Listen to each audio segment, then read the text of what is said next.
since the first doses of vaccine were administered in our state on December 15th, and since vaccine supplies really began to ramp up at the beginning of February.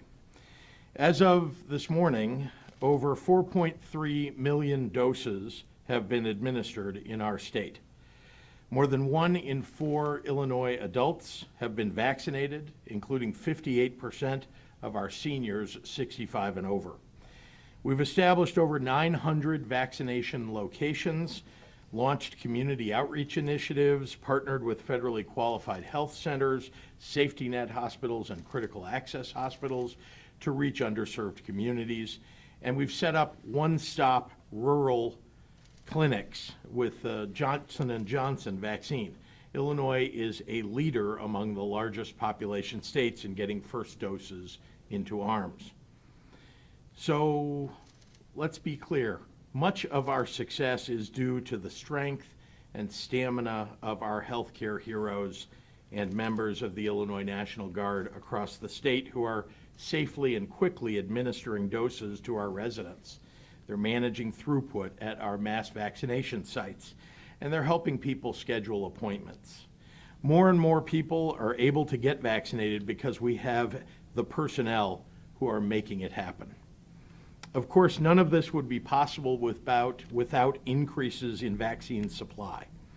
Since it's their first days in office, the Biden administration has nearly doubled weekly vaccine distribution to states, from 8.6 million to over 16 million doses this week. Deliveries continue to rise and are expected to increase by millions more this spring.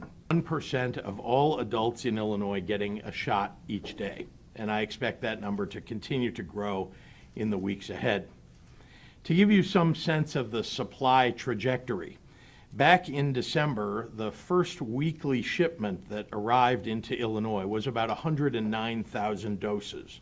Again, weekly shipment. This week, more than 800,000 doses were delivered to Illinois. Based on current projections, we expect that that number will surpass 1 million doses in April. The Biden administration has met or exceeded all of its vaccine projections to date, and I have every confidence that they will continue to do so. That's why I'm pleased to announce that I'm directing every jurisdiction that receives allotments of vaccine through the state of Illinois to expand eligibility to all residents 16 and older on Monday, April 12th. That includes local health departments, state-supported mass vaccination sites, pharmacy partners, and other providers. Additionally, to ensure our more vulnerable residents are prioritized, Dr. Ezike and I will be announcing additional populations who will be made eligible for vaccination prior to April 12th in the days and weeks ahead. Our vaccination infrastructure will continue to grow beyond the more than 900 locations that are available today, and even more National Guard troops will be deployed to assist in administering those doses. Additionally, we're working with local health departments to expand the use of special days reserved for our most vulnerable populations, like our seniors. That said, even with all the progress of vaccinating more than a quarter of our adult population and almost 60% of our seniors, and even with the massively increased supply of vaccine, there will still be a need for patience. We have visibility into vaccine supplies approximately 3 weeks ahead of their arrival. That allows an increasing availability of appointment times. But if everyone tried to get vaccinated on the same day, it just couldn't be done. Nevertheless, by mid-April, we will be at a point where dividing up the population into phases won't make sense with the ever-increasing supplies that we expect to see. President Biden set the bar for opening eligibility to all adults nationally on May 1st, and his administration has been quick and decisive to allow Illinois, for example, to hurdle that bar 2.5 weeks earlier on April 12th. It's truly amazing to be at this point in our pandemic response if you think back just a few months ago. On this day 1 year ago, my administration launched our COVID-19 response website, coronavirus.illinois.gov, to provide information about the virus that has transformed life as we know it. Today, that website functions as a life-saving vaccine finder, guiding our residents to the local vaccination locations closest to home.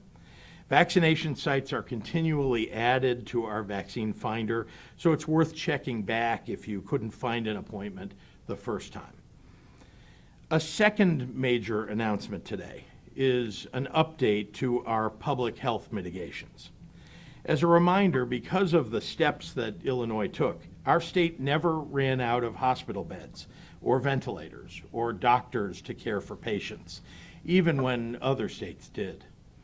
So if you were a car accident victim or experiencing a heart attack or in need of cancer treatment or a mother in labor or sick with COVID and gasping for air, there was always a hospital available to treat you, even in the worst moments of this virus's transmission.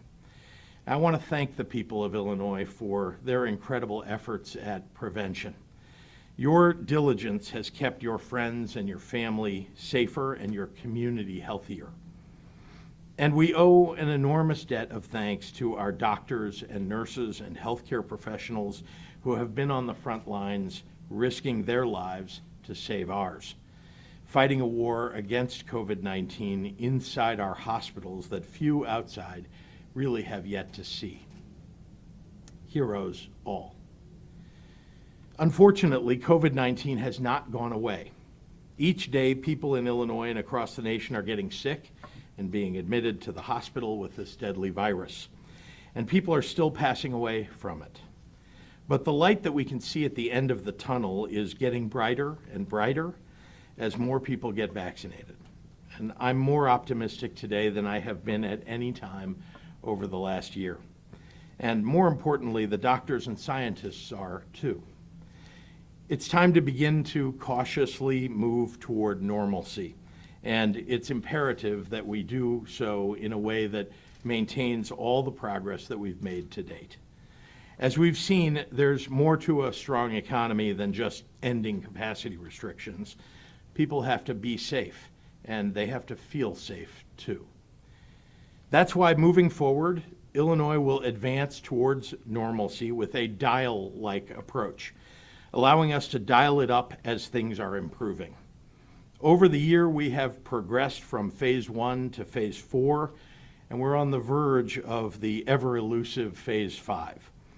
Our progress toward phase 5, like all the decisions that we've made, will be based upon the data. The first move forward will be into the bridge phase, a transition period with higher capacity limits for businesses and gatherings. This will allow Illinois to restore normal operations faster without ignoring the risks attendant with the new variants that we see rising around us. As with all of our decisions, Illinois' move into our bridge phase and then into phase 5 will be based on metrics recommended by doctors. Barring any significant reversals in our COVID-19 hospitalizations and deaths and cases, Illinois will move into this bridge phase when 70% of our 65 and older population receives at least one dose of the vaccine. I'm optimistic about reaching that milestone because as of this morning, that number is 58%. Our seniors have tragically borne the brunt of this virus's consequences, and we must continue to take action to keep them all safe. The widespread vaccination of seniors as a group marks tremendous progress at overcoming this pandemic. Our next step into phase 5 measures a decrease in burden on the rest of our population. So after a 28-day monitoring period in the bridge phase, and assuming no significant resurgence of COVID-19 cases, hospitalizations, and deaths, Illinois will resume normal business operations when at least 50% of our 16 and over population has received at least one dose. As of this morning, that number is 28%. Even at that point, there is a significant risk to the population of those who may not yet be vaccinated. So I also want to address the requirement to wear a mask, which has been in place in Illinois since May 1st. In short, we are able to make these significant moves forward toward normalcy because people will continue to be required to wear masks in public when they can't maintain proper social distancing. So Illinois will lift its face covering requirement when the CDC recommends it. Masks have been one of our best ways to reduce risk in this pandemic, and we won't be foolish at throwing away our best weapon heading into the last lap of this fight. Folks, this is an exciting day. Although we still are in the midst of a global pandemic, the end seems truly to be in sight. And while we're racing against a tough clock, the new, more dangerous variants, that is, it is fully in our power to turn the page on this dark and devastating chapter. These vaccines are our fastest ticket back to hugging our grandkids, eating inside restaurants without worrying about the risks, school dances, community celebrations, all the things that we miss about normal life. So don't let up. Join me in wearing your mask and getting vaccinated when it's your turn. Step by step, we can get out of this the same way we came into it, and that's together. So thank you, and with that, I'd like to turn it over to Dr. Ngozi Ezike. Doctor?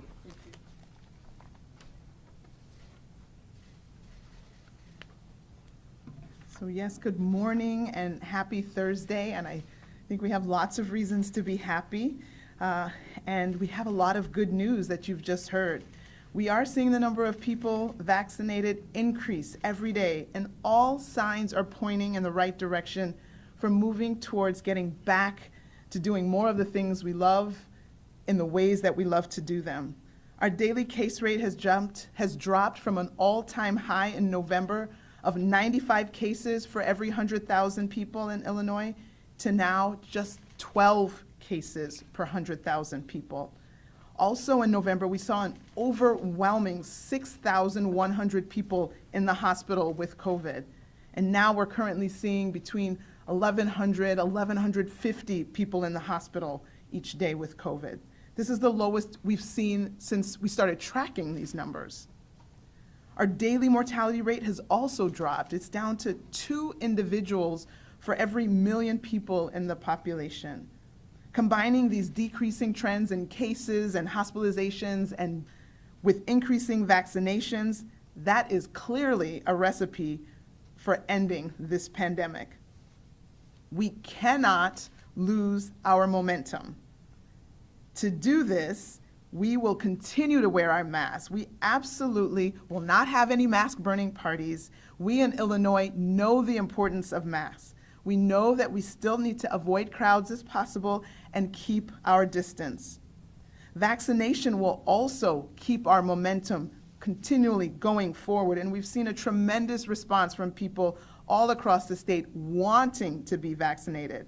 I am so proud of the people of Illinois. They know how important this precious, life-saving resource is, what it means for us as individuals, for our families, and for our communities.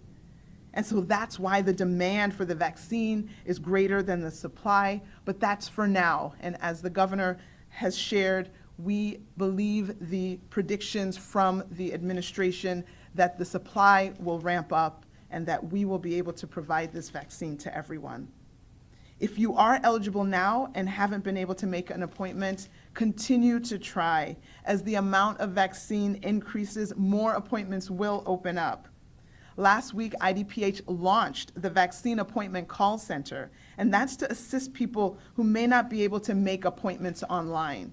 Call agents will help individuals who do have access to online services but need help navigating the various registration sites.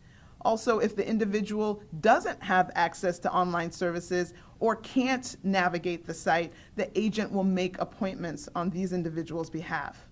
That vaccine appointment call center number is 833-621-1284. Again, 833-621-1284.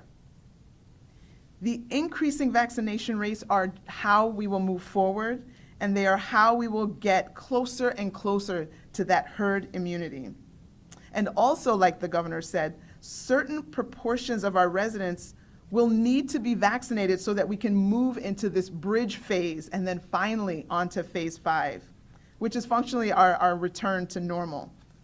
So we will continue to monitor the amount of virus circulating in the state. We will continue to monitor the burden of COVID-19 on our healthcare system.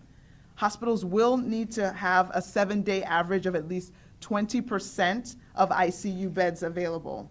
And if metrics show no sustained increase in the mortality rate, if there's no increase in the COVID-like hospital admissions or the number of people in the hospital with COVID, if we monitor that over a 28-day period or 2 incubation periods, the state will move forward. All 3 COVID-19 vaccines currently authorized for use in the United States are effective in preventing hospitalization and death. The more people vaccinated, the fewer deaths we will see and the less chance we have of overwhelming our hospitals. And while vaccination is key to getting back to some semblance of normal, we must continue to implement the public health measures. People who've been vaccinated should continue to follow CDC's recommendations on how to interact with others, as well as people who've been vaccinated and people who haven't been. That does mean for the time being wearing a mask, but as the CDC has indicated, if you have individuals in a private setting, in a home setting, who've all been vaccinated, you can loosen those personal mitigations. Again, wearing the mask is not going to be forever, but until more people are vaccinated, this will be the path forward. Testing is also vital. I know we're focusing so much on vaccination, but we can't forget the importance of testing. Illinois continues to have some of the most accessible COVID-19 testing in the country. Knowing if someone does have COVID-19 and knowing that quickly helps the contact tracers identify close contacts, slow the spread, and stop future potential surges. We have come so far, Illinois, and we have to go just a little bit further. Maybe we're in the 25th mile of this marathon, but we will stay motivated and we will keep going because the finish line is absolutely in sight. Thank you, all of the people of Illinois, for helping us to get to this point. Now I will summarize comments in Spanish. Buenos días a todos. Tengo buenas noticias. Estamos viendo un aumento en el número de personas vacunadas y todas las señales apuntan en la dirección para volver a hacer las cosas que amamos.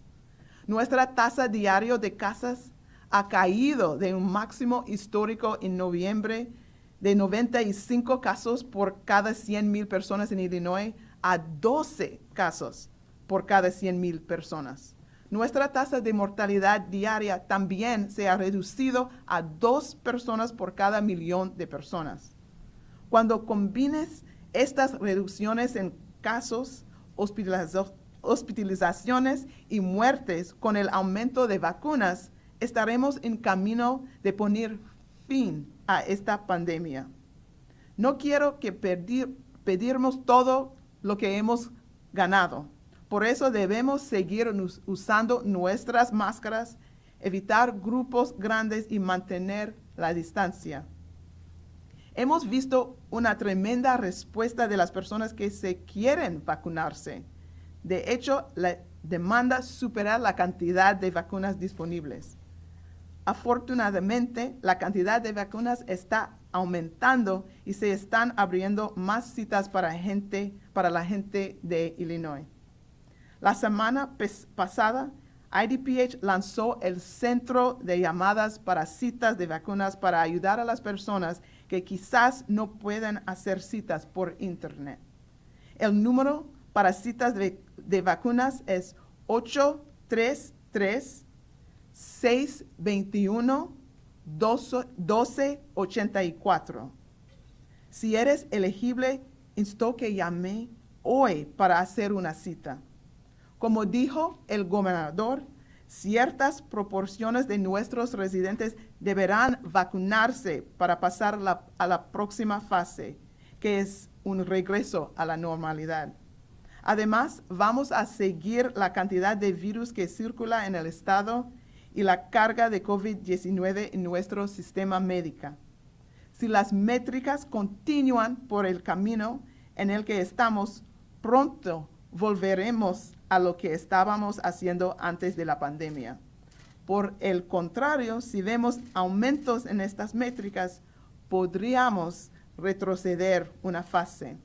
Las 3 vacunas COVID-19 son efectivas para prevenir la hospitalización y la muerte. Cuando más personas se vacunen, menos muertos veremos y menos posibilidades tenemos de llenar nuestros hospitales. Y aunque la vacunación es clave para volver a algo parecido a la normalidad, debemos continuar implementando medidas de salud pública. Las personas que han sido vacunadas deben seguir siguiendo las recomendaciones de los CDC. Eso significa por el momento llevar una máscara. No es para siempre, pero hasta que se vacune a más personas. Las pruebas también siguen siendo vitales. Si bien en este momento se presta mucha atención a la vacunación, no podemos olvidar la importancia de las pruebas. Illinois sigue teniendo algunas de las pruebas de COVID-19 más accesibles del país. Por favor, sea responsable y hágase la prueba de COVID-19 si ha estado expuesto a alguien con el virus.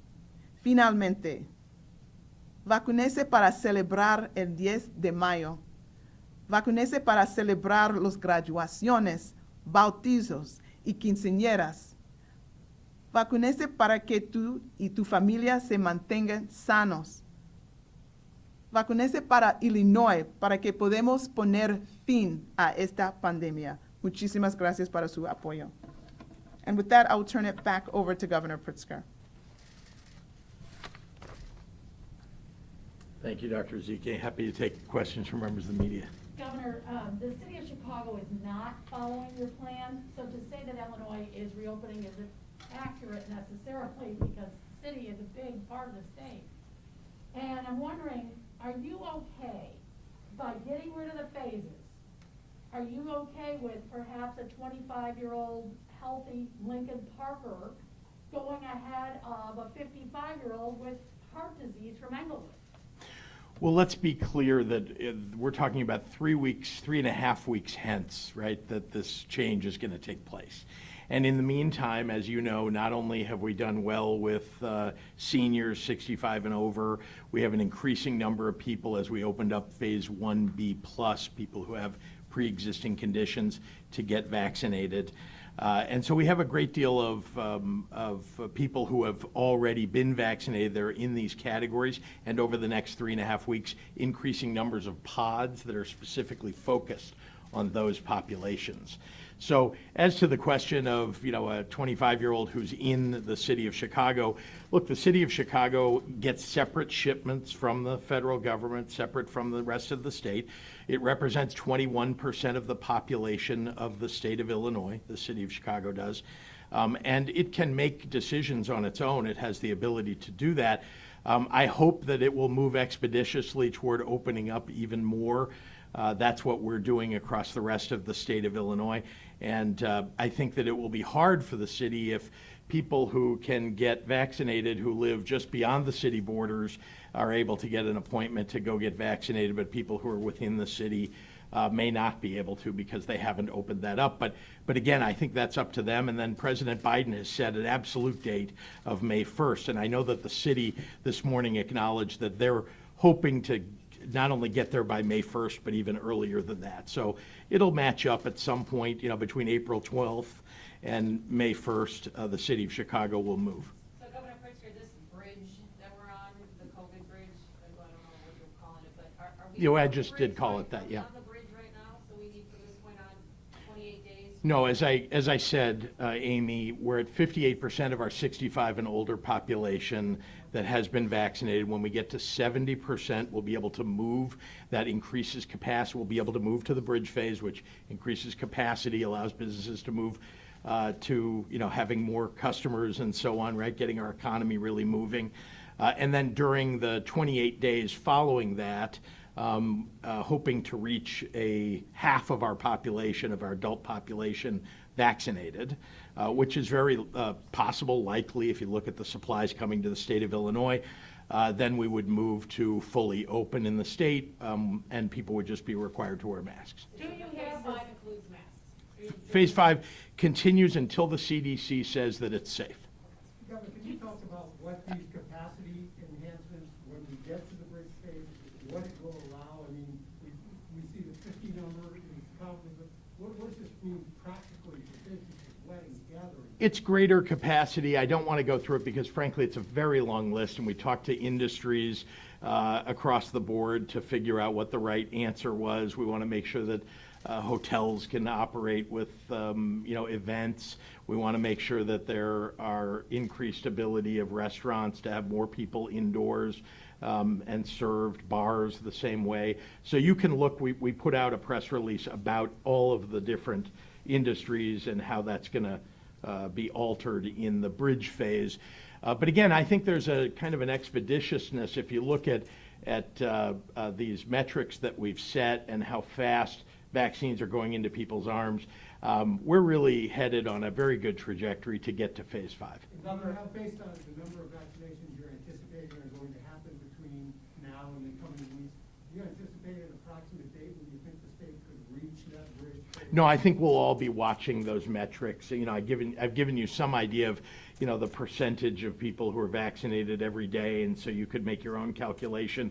But I don't want to set a date out there because it's always hard to tell on how many people will go in and get vaccinated on any given day. But we think that, vaccinating about 1% of the population, over each day and a half, gets us there pretty expeditiously. Governor, what's your take on vaccination cards? Do you think the state should issue one and make it mandatory to access public spaces like it happened, for example, in Israel?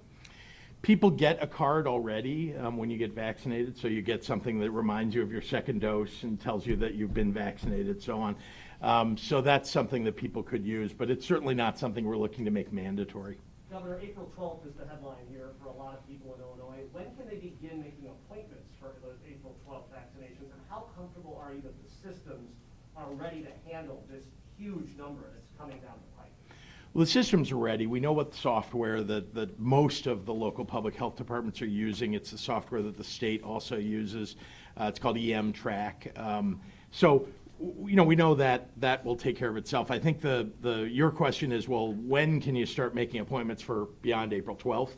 Typically, so remember how the system works. We have, not only do we have hospitals, FQHCs, and others who are getting direct shipments from the federal government that's outside of the allotment to the state. Walgreens, for example, other pharmacies, right, in a federal pharmacy program, not to mention our our long-term health facilities in the state. So they're all getting their direct shipments, which are increasing. The state is getting its direct shipment, or at least we allocate those direct shipments to all the local health departments.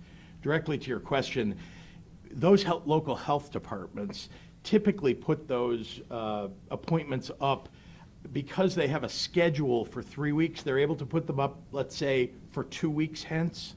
And it depends on the local public health department. They have their own methodologies across the state. We have 97 local health departments.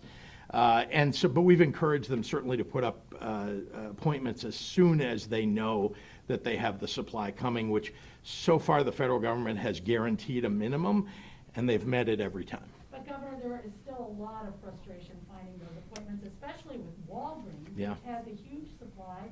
They apologized again this week, third week in a row, Yeah. for glitches in their system. What is your confidence level with Walgreens? So, look, Walgreens is a phenomenal organization that is also partnered with the federal government trying to deliver vaccines like everybody else. I would like the system to work better. I would like them not to go down.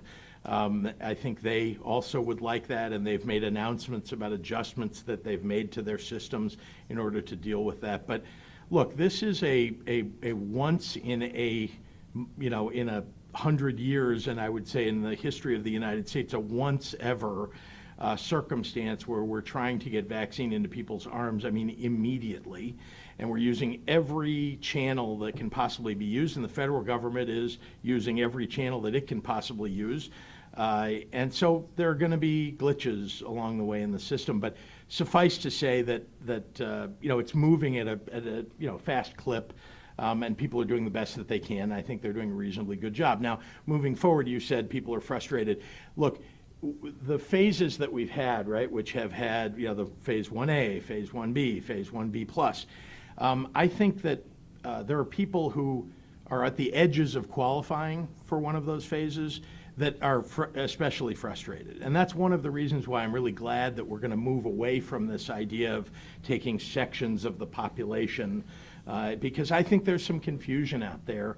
And so I want people not to be confused. And I think because the supplies are ramping up at a good clip, we believe that we could take away that confusion and allow people to get an appointment relatively fast after we start on April 12th, opening up to everyone. We'll do 2 more in the room, and then we got to get online. Dr. Pritzker, there have been more COVID suicides than COVID deaths. We've had 5 COVID deaths, 39 suicides, and still to this day there are hundreds of thousands of Illinoisans, mostly high schoolers, who are still sitting in the basement a year later. Depressed, isolation, and everywhere I've called, the psychiatric beds in Illinois, 60 miles around, are still full. Is there any possibility you might use some of this COVID relief funds to help those students? Because this is a real crisis. Absolutely. Amy, we already have. We've allocated some of the dollars that we've received along the way in CARES Act dollars for mental health. We recognize this is a challenge. It's not just for kids. It's not just a challenge for kids, I think for everybody. This has been a very difficult period in the history of the world, not to mention the history of the state of Illinois. Our schools are available to open up to full-time in-person instruction. In fact, we have guided schools in that direction and helped them to make sure they have more and more kids in. We have not restricted that since the beginning of the school year. In fact, before the beginning of the school year, we announced that schools will have the ability to be fully open or go to hybrid or go to fully remote, and those are decisions that get made at the local level by schools, by school districts, which, by the way, have ramped up. And so we now have, I think, 40, almost 50%, 44% is the last number I saw, but it's been growing, of schools that have in-person learning and available full-time, and then a smaller portion that are fully remote. And then, there's a hybrid section of those schools as well. So I think it is moving in the right direction, especially as more teachers get vaccinated, as people are feeling safer, and as the schools have built out the plexiglass and other, capabilities. And then, we changed the distancing requirements in classrooms so that more kids could sit in classrooms from 6 feet distance to 3 feet distance. Oh yeah, that's been for weeks now. Can I just clarify, phase Okay. 4, are we moving anywhere today? Are we to this bridge? We still have to wait for the bridge.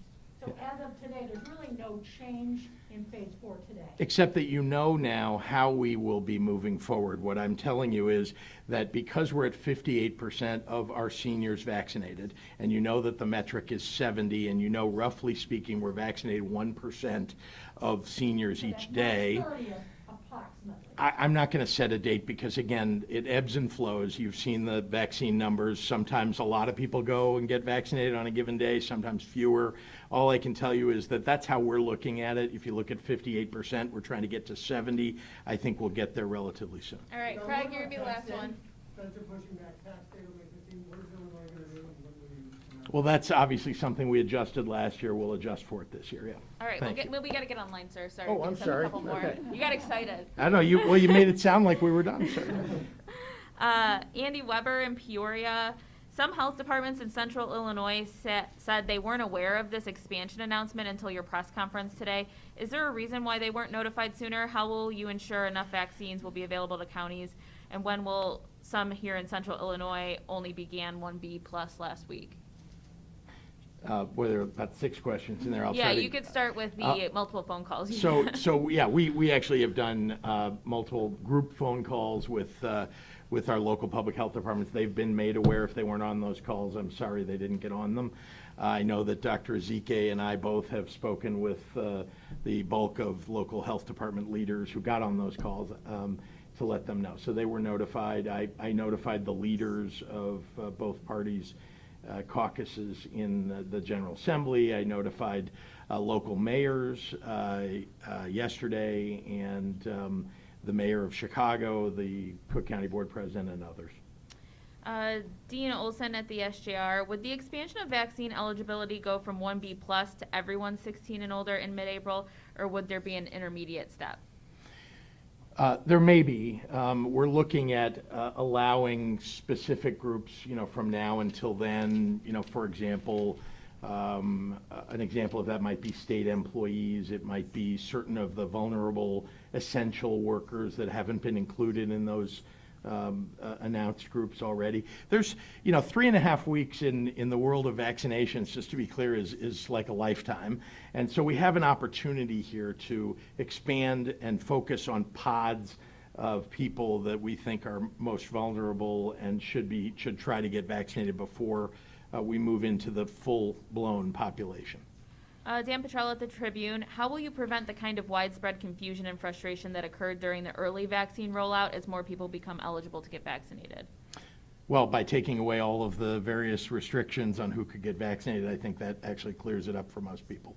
Mike Militich at Quincy TV, it's understandable to have the entire state move together to the bridge and to phase 5, but many people will argue regions or individual counties should move alone if they're ready. Have local leaders responded to this plan? No, everybody seems to be pleased with, the people who've given us feedback are pleased that we're moving as quickly as we are, and feel like, getting to these metrics is the right way to go. Kelly Bauer at Black Club, do you have concerns about Loretto Hospital's chief operating officer claiming he vaccinated Eric Trump and that Trump Tower vaccinated ineligible workers? Yes. Hannah Mizell, so basically there's no more phase 1C. Should people who qualified in that phase get a vaccine now or wait until April 12th? There is no there has never been an announced phase 1C for the state. Okay, I think we pretty much got everything. That's it. Thanks, Thank you. everyone.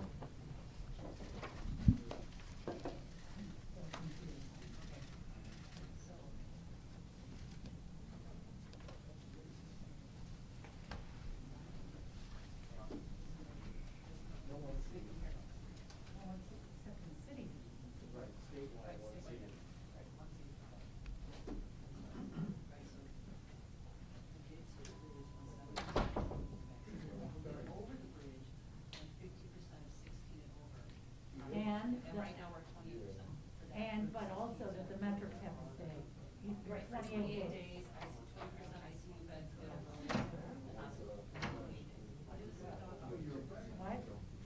So wait for that. So the bridge, After 28-day monitor, normal business operation, 50% of 16 plus, let's say at least one dose.